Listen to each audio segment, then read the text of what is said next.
Need a repair? We offer a free diagnostic. We pick up and deliver right to your door, no calls, no hassle.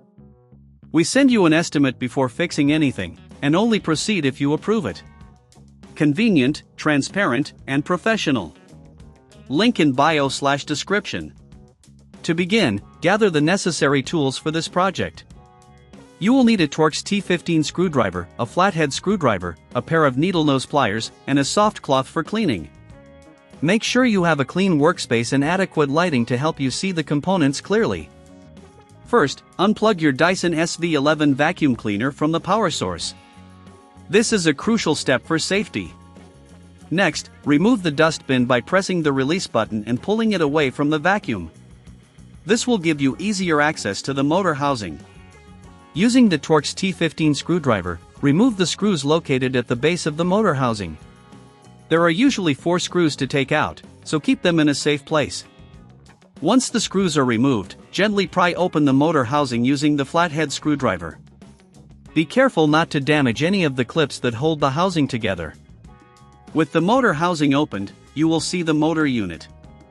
Before you proceed, take a moment to clean any dust or debris that may have accumulated inside. A soft cloth can help you wipe down the internal components.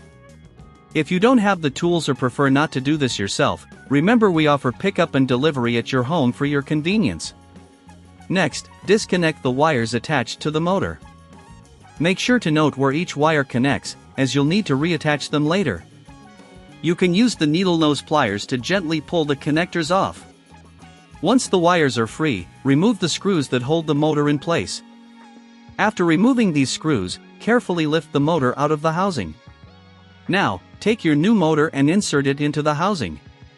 Align it properly and secure it with the screws you removed earlier. Then, reconnect the wires according to the notes you took earlier. This is an important step, as incorrect wiring could lead to further issues. Before closing the motor housing, it's a good idea to double-check everything. Make sure the motor is secured tightly and the wires are firmly connected. If you're unsure about any part of this process, don't hesitate to reach out for professional diagnosis without obligation. Our experts can guide you through any uncertainties.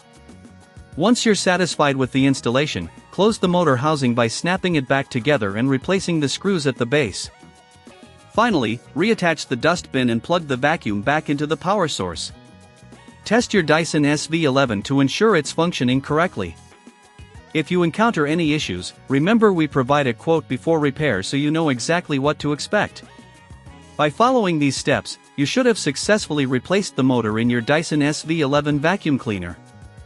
Regular maintenance and timely repairs will keep your vacuum running smoothly for years to come. If you find this process overwhelming, consider using our services, no calls, no travel, just convenient help when you need it. Need a repair? We offer a free diagnostic. We pick up and deliver right to your door, no calls, no hassle. We send you an estimate before fixing anything, and only proceed if you approve it. Convenient, transparent, and professional. Link in bio/description.